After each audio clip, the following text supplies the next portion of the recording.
Hello guys, welcome back to my channel. आज की video में मैं आपको 46 इंच हिप के अकॉर्डिंग पैंट की कटिंग करना बताने वाली हूं। अगर आपको कुछ भी समझ में नहीं आता है तो आप प्लीज़ मुझे कमेंट करके बताइएगा। और चलिए वीडियो अब स्टार्ट करते हैं। सबसे पहले मैंने फैब्रिक को इस तरह से डबल फोल्ड किया हुआ है और किनारी वाली साइड मैंने अपनी तरफ रखी है, बंद वाली साइड दूसरी तरफ है। और जहाँ ऊपर से ये थोड़ा सा तिरछा था, कपड़े में कान थी, तो मैंने इसको सेट करके रखा हुआ है। और अब इस कान को बाद में निकाल दूंगी। इसके लिए सबसे पहले इस तरह से एक स्केल को ले लेना है। एल शेप पर लेंगे तो सबसे बढ़िया रहेगा। और इस तरह से यहाँ पर लाइन को सीधा करते हुए जाना है। और आगे की अब जितनी भी मार्किंग होगी वो इसी लाइन से स्टार्ट होगी। और यहाँ पर मेरी जो पैंट की लेंथ है वो है 36 इंचज़ और 2 इंच मैंने एक्स्ट्रा लिया है फोल्डिंग के लिए। और यहाँ पर क्रोच एरिया की मार्किंग की है 13 इंचज़ पर। और 13 इंचेस किस तरह से आया, उसके लिए आपको अपनी हिप को 4 के साथ डिवाइड करना है। उसका जो भी जवाब आएगा उसमें आपने 2 इंच प्लस कर लेना है। और उसका जो भी जवाब आएगा वो आपका क्रोच लेंथ होगी। और अब इस मार्किंग को भी सीधा कर लेना है। और जहाँ पर कन्नी वाली साइड को इस तरह से हाफ इंच करके एक्स्ट्रा निकाल लेना है। और अब जो भी मार्किंग होगी इस कन्नी वाली साइड से दूसरी तरफ को होगी। तो अब यहाँ पर जो थाई है वो है 15 इंचज़, राउंड में जो है वो है 30 इंचज़ और उसका हाफ ले लेना है तो वो आ जाएगा 15 इंचज़। तो यहाँ पर सबसे पहले मैंने 15 इंचज़ पर रखकर आपको दिखा रही हूँ। और हाफ इंच दोनों साइड पर सिलाई में भी जाएगा ना, तो यहाँ पर ये आ जाएगा 16 इंचज़ पर। तो यहाँ पर मैंने 16 इंचज़ पर एक मार्किंग कर ली है। और आपने एक और मार्किंग करनी है, यहाँ से 2 इंच अंदर की तरफ करनी है मार्किंग इस तरह से। और फिर इसका आपने हाफ कर लेना है। 16 का हाफ आ जाएगा 8 इंचज़। और यहाँ पर मार्किंग कर लेनी है। ये हमारी पूरी पैंट का जो है वो सेंटर रहेगा। अब जो भी मार्किंग होगी वो आपके सेंटर के अकॉर्डिंग ही होगी। और यहाँ पर ऊपर कमर पर भी ऐसे ही 8 इंचज़ पर मार्किंग कर लेनी है। और अब यहाँ पर कमर की मेजरमेंट चाहिए होगी, क्योंकि यहाँ पर कुछ लोगों के होता है ना कि थाई के साइड से ना उनके काफ़ी ज़्यादा कपड़ा बाहर की तरफ आता है, उसके कान से निकले होते हैं। तो उसके लिए हमें सबसे पहले कमर की मेजरमेंट लेनी है, इलास्टिक डालकर नहीं, बॉडी की मेजरमेंट हमें चाहिए। जहाँ पर हम पैंट को बांधते हैं, जहाँ पर हम पैंट को कैरी करेंगे ना, तो वहाँ पर तो उसकी जो मेरी मेजरमेंट है वो है 43 इंचज़। उसको मैं 4 के साथ डिवाइड करूँगी तो वो आ जाएगा 10.75 इंचज़। और फिर 10.75 इंचज़ को मैं 2 के साथ फिर से डिवाइड करूँगी तो वो आ जाएगा 5.75 इंचज़। तो यहाँ पर मैंने 5.75 इंचज़ इस तरह से लेना है। जो पैंट का सेंटर है वो यहीं पर ही रहेगा 8 इंचज़ पर ही। और यहाँ पर 5.75 इंचज़ को रखते हुए दोनों साइड पर मार्किंग कर लेनी है सेम मेजरमेंट से ही। इससे आप देखिएगा कि आपका जितना भी एक्स्ट्रा कपड़ा होगा ना, जैसे वो कान से बाहर निकलते हैं, तो वो आपका अपने आप हट जाएगा। और यहाँ पर अब नी की मार्किंग करनी है। उसके लिए सबसे पहले नी की लेंथ लेनी है। अगर आपकी हाइट कम है तो आप 18 से 19 इंच के बीच में आप यहाँ पर मार्किंग करेंगे नी लेंथ की। और अगर आपकी हाइट नॉर्मल है तो आप 20 से 21 इंच पर इसकी मार्किंग कर सकते हैं। अगर आपके पास प्रॉपर बॉडी मेजरमेंट है तो सबसे पहले ये बेस्ट तरीका रहेगा कि आप उनकी बॉडी की ही मेजरमेंट लें और वहीं से ही आप मेजर करें कि उनकी जो नी लेंथ है वो कहाँ पर आ रही है। उससे आपकी और भी ज़्यादा फिनिशिंग आ जाएगी। तो मेरी आती है 21 इंचज़ पर, तो मैंने 21 इंचज़ पर ही मार्किंग की है। और अब इस तरह से इस सारी मार्किंग को सीधा कर लेना है। और अब मैंने इसको सीधा कर लिया है। और अब यहाँ पर भी 8 इंच का सेंटर लेना है। यहाँ पर मैं आपको बहुत ही आराम से तरीके से समझा रही हूँ। अगर आपको फिर भी कुछ समझ में नहीं आता तो आप कमेंट करके पूछ सकते हैं। और यहाँ पर जो मेरी नी राउंड है वो है 20 इंचज़। और 20 इंचज़ को 4 के साथ डिवाइड करेंगे तो वो आ जाएगा 5 इंचज़। यहाँ पर मैं कोई भी एक्स्ट्रा लूजिंग नहीं दे रही हूँ, वो बाद में अपने आप ही आ जाएगी जब मैं इसको शेप दूँगी। तो 5 इंचज़ मैंने दोनों साइड पर मार्किंग की है। और यहाँ पर मोरी की मार्किंग करनी है। और मोरी मैंने रखनी है 16 इंचज़। तो उसका जो फोर्थ पार्ट आएगा वो आएगा 4 इंचज़। तो 4 इंच दोनों साइड पर इस तरह से मार्किंग कर लेनी है। सेंटर से 4 इंच इधर आएगा, 4 इंच उधर आएगा। और अब यहाँ पर लेग शेपर की हेल्प से इस तरह से मार्किंग कर लेनी है। अब आपने अपने मार्किंग एरिया को मिलाना है। तो जहाँ पर भी आपका स्केल सेट हो रहा है वहाँ पर आपने इस तरह से मार्किंग कर देनी है, इस तरह से। अब आप देख सकते हैं कि हाफ इंच जो है एक्स्ट्रा बढ़कर अपने आप आ चुका है।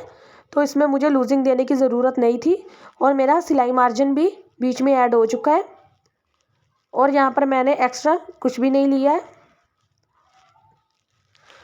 और अब यहाँ से इस तरह से इस निशान को आपने मिलाना है, ठीक है। तो उसके लिए आपने अपने स्केल को इस तरीके से रखना है कि यहाँ पर इसका कोना ना बने, इसकी हल्की सी राउंड में शेप आए आपका। जहाँ पर भी इस तरह से जैसे भी आपका सेट हो ना, आपने वहाँ पर उस तरीके से इसको सेट कर लेना है ताकि आपकी जो दोनों मार्किंग है वो राउंड में मिले। और इसको हल्की सी इस तरह से हाथ से गोलाई दे देनी है, इस तरीके से। और अब आप देख सकते हैं कि पहले वाले मार्किंग में और यहाँ पर कितना डिफरेंस आ रहा है। और यहाँ पर ये जो मैं लाइन ड्रॉ कर रही हूँ ना, ये हमारा जो सारा एक्स्ट्रा कपड़ा है, जो साइड में जो कान निकलते हैं ना, ये वो वाला कपड़ा जो है वो ऑलरेडी निकल चुका है। तो अब ये यहाँ से थाई से भी आपकी बहुत अच्छी फिनिशिंग आएगी और फिटिंग भी आएगी। और जब भी आप इसकी कटिंग करोगे आपने किनारी वाली साइड को कट नहीं करना है, आपने दूसरी वाली साइड को कट करना है। यहाँ पर हम बाद में कटिंग करेंगे, इससे आपको काफ़ी ज़्यादा हेल्प मिलेगी। जो कि बिगिनर है उनको भी आपको बार बार सेंटर निकालने की ज़रूरत नहीं पड़ेगी। और नीचे से मार्जिन को इस तरह से हल्का सा तिरछे में ले लेना है। बाकी जो भी बाद में फोल्डिंग में आएगा ना, वो मैं आपको बाद में करके दिखा दूंगी कि आपने इसको किस तरह से सेट करना है। और अब मैंने आर्म होल कर्व को लिया है और इसको इस तरह से प्लेस करना है कि आपकी ये जो दोनों लाइन है ना, ये आपस में मिलनी चाहिए। जहाँ पर भी आपको इस तरह से मिलती हुई नज़र आए, जैसे भी आपकी शेप आपको अच्छी लगे, इस तरह से बस आपकी जो मार्किंग है वो मिलनी चाहिए और इस तरह से इसकी शेप बना देनी है। और अब इसकी इसी मार्किंग के अकॉर्डिंग कटिंग कर देनी है, इस तरह से।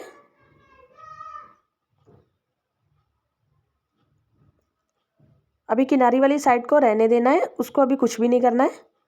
तो अब यहाँ पर मेरी फ्रंट पार्ट की जो कटिंग है वो कंप्लीट हो चुकी है। और अब इसी के अकॉर्डिंग ही बैक पार्ट को कट करना है। उसके लिए सबसे पहले मैंने फैब्रिक को फिर से पहले की तरह डबल फोल्ड करके इस तरह से बिछा लिया है और किनारी वाली साइड को मैंने फिर से अपनी तरफ ही रखा हुआ है। और अब यहाँ पर सबसे पहले 3 इंचज़ पर एक मार्किंग करनी है और इसको स्केल की हेल्प से इस तरह से स्ट्रेट लाइन ड्रॉ कर लेनी है। और अब इसके नीचे फ्रंट पार्ट को सेट करके रख लेना है। और यहाँ पर इसके चारों जो किनारे हैं वो आपस में मिलने चाहिए। और अब इसकी सारी मार्किंग को इस तरह से थोड़ा सा आगे बढ़ाकर थोड़ी बड़ी लाइन ड्रॉ कर लेनी है, इस तरह से। और अब यहाँ पर बैक पार्ट का जो क्रोच है वो लेना है। तो बैक पार्ट को मैंने 2 इंच बढ़ा कर लिया है और यहाँ से नी वाले पार्ट को मैंने 1.5 इंच बढ़ाया है और मोरी वाली साइड को मैंने 1 इंच ही बड़ा करके रखा है। और इस तरह से सभी मार्किंग को एक दूसरे के साथ मिलाते हुए इस तरह से शेप दे देनी है। अगर आपको यहाँ पर कुछ भी समझ में नहीं आया हो तो आप मुझे कमेंट करके भी पूछ सकते हैं। और यहाँ पर जितना भी हमने नीचे एक्स्ट्रा लिया था ना, वो 2 इंच था। तो यहाँ पर 2 इंच ऊपर भी एक मार्किंग करके इस तरह से स्ट्रेट लाइन ड्रॉ करने में आपको हेल्प हो जाएगी। इस तरह से इसको स्ट्रेट लाइन ड्रॉ कर देनी है। और अब यहाँ पर भी तिरछे में एक लाइन ड्रॉ कर देनी है, इस तरह से। वो जो एक्स्ट्रा फैब्रिक है उसको नहीं लेना है। तो अब यहाँ पर जो मेन है वो हमने बैक की आसन की शेप देनी है। उसको आपने अपने जो आपके पास आर्म होल स्केल होगा ना, उसको आपने इस तरह से रखना है, इस तरह से बिल्कुल निशानों को मिलाते हुए। इसको आपने ज़्यादा बड़े में या खड़े में इसकी शेप को नहीं देना है। बिल्कुल आराम से इस तरह से आपने इसकी शेप को ले लेना है।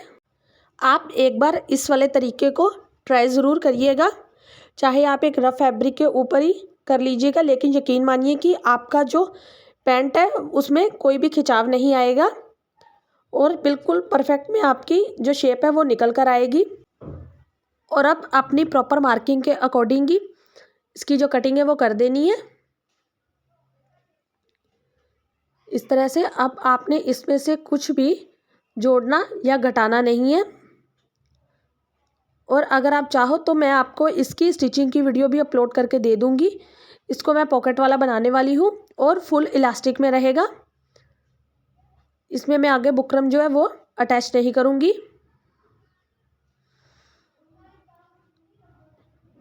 और इस तरह से ये मेरी पैंट की कटिंग जो है वो कंप्लीट हो चुकी है। अगर आपको कोई भी सवाल हो या मन में डाउट हो तो आप मुझे प्लीज़ कमेंट करके ज़रूर बताइएगा। और आपको मेरी आज की वीडियो कैसी लगी प्लीज़ मुझे कमेंट करके ज़रूर बताइएगा। मेरी वीडियो को लाइक, शेयर और चैनल को सब्सक्राइब करना ना भूलिएगा। Thanks for watching.